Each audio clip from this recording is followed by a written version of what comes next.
नमस्कार दोस्तों, जन मीडिया टीवी में आपका फिर से स्वागत है। यूपी मांगे जवाब। और हम लोग हैं प्रयागराज की शायद दक्षिणी सीट पे, जहाँ पे हमारे साथ कुछ युवा मतदाता हैं।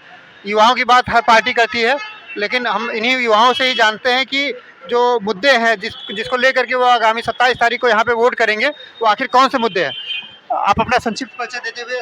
मैं मनीष पांडे, समाजवादी पार्टी विधानसभा उपाध्यक्ष, और हमारे विधानसभा से हमारे प्रत्याशी बनाए गए हैं रईस चंद शुक्ला जी।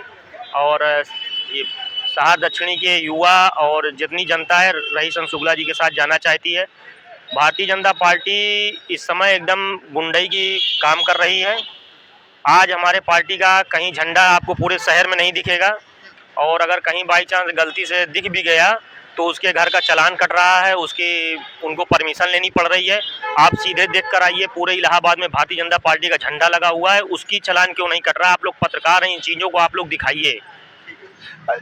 आपने कहा कि भाजपा गुंडई पे है, लेकिन ये अब तक जो है, जो कॉमन ट्रेडिशन है कि सपा को ही गुंडों की सरकार और इस तरह की बातें कही जाती है, तो क्या ये पलट गया है? ये सारी चीज़ें बिल्कुल पलट गया है। और दूसरी बात ये है कि आज जो समाजवादी पार्टी को गुंडई कहा जाता है, अगर हमारे परिवार के किसी भी सदस्य के साथ गलत होगा तो पूरा परिवार एकजुट होकर अपने परिवार के सदस्यों का साथ देगा, तो उसको भारतीय जनता पार्टी गुंडई का नाम देती है।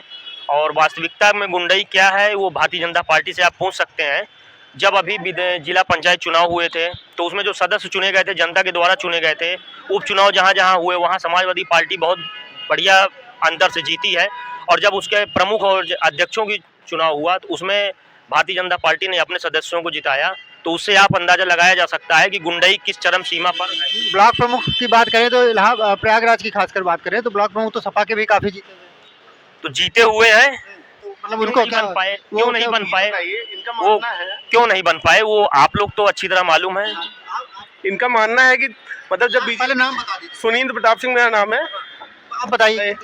इनका मानना है कि जब भी बीजेपी जीतेगी तो गुंडई के बलबूते जीत रही है, और सपा जीत रही है तो मतलब बहुमत से। ये तो गलत बात है। कैसे जीत रहे हैं सपा ब्लॉक प्रमुख? कैसे? समाजवादी पार्टी इस बार पूर्ण बहुमत से सरकार बनाएगी, और ये हम नहीं कह रहे हैं, ये प्रदेश की युवा कह रहे हैं, जनता कह रही है। ये तो मैं समझ गया, लेकिन इनकी बात मेरी बात सुनिए। दूसरी बात ये है कि इस प्रदेश में 2014 में जब चुनाव हुआ, भारतीय जनता पार्टी को युवाओं ने पूर्ण बहुमत से जिताया है, और आज पूरे भारत में भारतीय जनता पार्टी की सरकार है। और वो जिन जिन मुद्दों से आई है, क्या उन मुद्दों को क्या वो भारतीय जनता पार्टी ने पूरा किया है? महंगाई की आप बात कर लीजिए, रोजगार की बात कर लीजिए। 2017 से कोई भी भर्ती क्लियर नहीं हो रही है, 14 से केंद्र की कोई भर्ती नहीं आ रही है, युवा के ऊपर लाठीचार्ज हो रही है। आज आप विरोध प्रदर्शन नहीं कर सकते।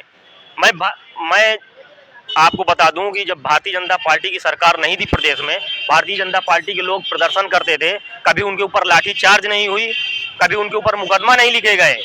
और आज स्थितियां ये हो गई हैं, कोई खुल के विरोध करना नहीं चाहता है।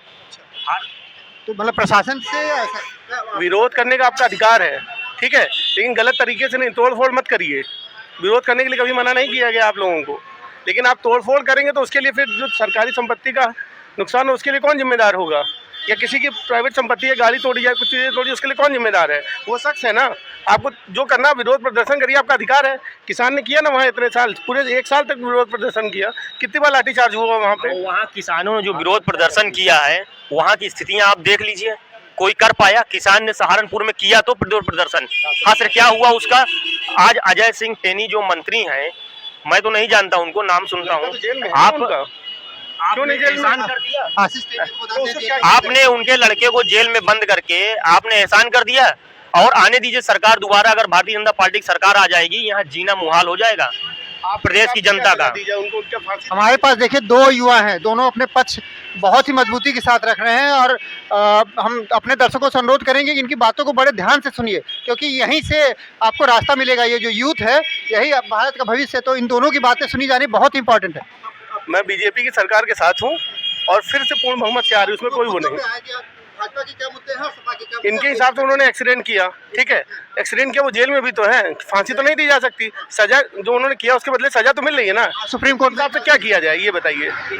मेरे हिसाब से सिर्फ इतना किया जाए कि ये जो जाति पात भारतीय जनता पार्टी है, उसकी सजा माफ कर दी जाती। तो ये कोई काजल पांडे बघाड़ा में उसकी हत्या हो गई है, रेप हुआ है, उनके आरोपियों के साथ आपने क्या किया? उसके बाद एक ठाकुर लड़की थी, वो भी लड़की थी, गलत हुआ उसके साथ, मगर उसके जो किया उसका इनकाउंटर हुआ। तो ये जो लड़का आरोपी है, तो इसके साथ इनकाउंटर क्यों नहीं हुआ? ये भेदभाव क्यों कर रही है? ये आरोपी अभी सिद्ध नहीं हुआ है, पहले एक चीज जान लीजिए आप, अभी भी इन्वेस्टिगेशन चल रही है। उसका इनकाउंटर हुआ है, उसका सिद्ध हो गया था, तो उसका इनकाउंटर तुरंत कर दिया प्रशासन ने, और इनका भी सिद्ध होने के बाद इनकाउंटर करेगी। मतलब ये मानते हैं इनकाउंटर होगा। एक मिनट, आपका कहना सही, आप कह रहे हैं उनका इनकाउंटर होगा, लेकिन अभी जो प्रूफ है, अभी डीएनए टेस्ट और कई सारी चीजें, अभी याचिका उनके लिए पक्ष में डाली गई है कानून का। थोड़ा सा हम लोग फिर बैक आते हैं सारदा दक्षिणी में कौन से ऐसे मुद्दे हैं, क्योंकि हम मतलब ये तो राष्ट्रीय और व्यापक उस तरह की भी नीतियों की बात हो गई, यहाँ पे कौन से हो ही रहा है, यहाँ पे कौन से मुद्दे हैं जिसको कि यूथ को ध्यान रखना चाहिए? सर विकास पूरे देश में हो रहा है सर, कोविड की वजह से भले ही देश थोड़ा पीछे गया है, लेकिन अगर विकास की बात की, विकास तो कंटिन्यूअस हो रहा है। कहाँ इंसान डेवलपमेंट ही तो देखता है, डेवलपमेंट कहाँ नहीं हुआ? रोड, लाइट, सिर्फ एक चीज़ है, जॉब के लिए, मतलब गवर्नमेंट जॉब करंट वैकेंसीज कम आ रही हैं, वो भी गवर्नमेंट आएगी तो फिर से सारी चीज़ें हो ही रहा है उसमें। कौन सी सरकार ऐसी है जिसको इतनी ज़्यादा वैकेंसी, इनसे ज़्यादा वैकेंसी दिया है? किस गवर्नमेंट ने दिया है? आपके हिसाब से आपके समय में अब आपको ये समझना चाहिए कि इन्होंने जो मुद्दे आपने इनसे पूछे, भारतीय जनता पार्टी को सपोर्ट कर रहे हैं, ये मुद्दे नहीं गिना पाए, पर मैं आपको मुद्दे मैं गिनाता हूँ। इन्होंने कहा रोजगार नहीं मिला है, इन्होंने माना ये चीजें, लेकिन कह रहे दूसरे पार्टियों से ज़्यादा। तो हम कहते हैं हम 5 करोड़ हमने दे दिया रोजगार, क्या यो युवाओं से पूछिए ना, तो अगर आपने रोजगार दे दिया तो क्या वो छुट्टी लेके आके उन प्रदर्शन कर रहे थे जिनके ऊपर लाठीचार्ज पड़ी, जिनके घर के लड़कों के ऊपर लाठीचार्ज पड़ी, क्या उनके घर के माँ बाप उनके या उनके संबंधी कभी भारतीय जनता पार्टी को वोट देंगे? आप बताइए सर, जिनके घर के लोग मरे, अगर ऐसी बात, जिनके घर के लोगों के ऊपर मुलायम सिंह ने गोलियां चलवाई, के वो लोग वोट करेंगे? वो भी तो नहीं करेंगे, पहली चीज़।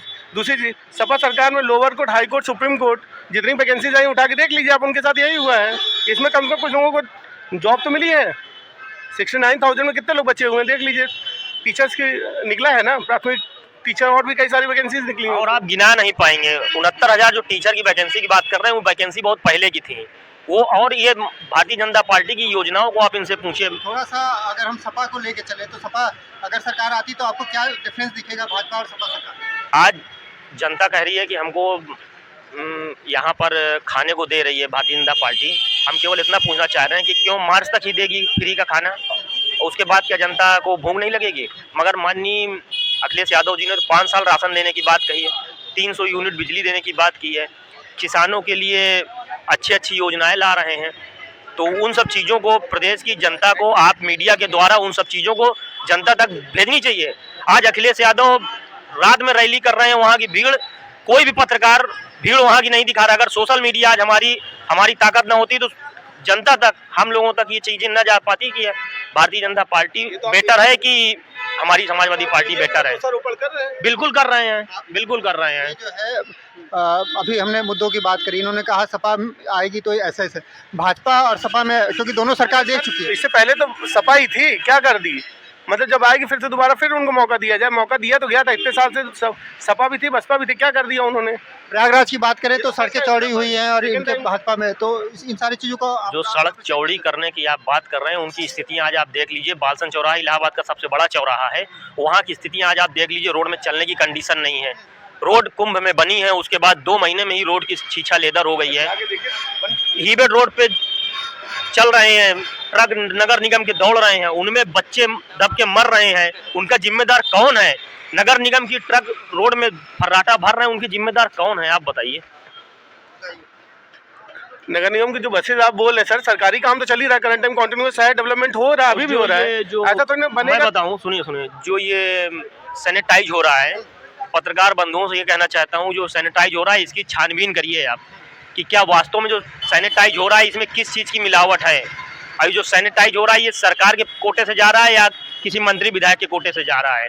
लेकिन वैक्सीन की बात करें मोटे तौर पे तो सबको फ्री वैक्सीन सरकार कहती है, देश में बना हुआ है फ्री वैक्सीन, हमने बड़े लेवल पे किया है, 165 करोड़ वैक्सीन का डिस्ट्रीब्यूशन हुआ है, डबल राशन, मतलब महीने में 2 बार राशन मिल रहा है, डायरेक्ट ट्रांसफर्स की बात हो रही है। तो इन सारी चीज़ों को ऐसा नहीं लगता कि यूथ पे इम्पैक्ट पड़ेगा या समथिंग, इस तरह की चीज़ें नहीं? इस बार यूथ ने पूरा प्लान बना रखा है कि हम समाजवादी पार्टी की सरकार लाएंगे अखिलेश यादव जी के आप 2012 से लेकर 17 तक का आप उठाकर इतिहास देखिए, तो आप लोगों से भी निवेदन करना चाहता हूं कि थोड़ा सा समाजवादी पार्टी की नीतियों को समाज में पहुंचाइए, क्योंकि आज भारतीय जनता पार्टी की ही योजनाओं को लिखा जाता है कि हमने ये कर दिया। क्या वास्तविकता में ये हुई है? आरटीआर से ये सब मामला जब खोला जाएगा, क्या ये सब ये साबित कर पाएंगे कि काम हुए हैं कि नहीं हुए? कितने रोजगार मिले हैं किसी युवा को?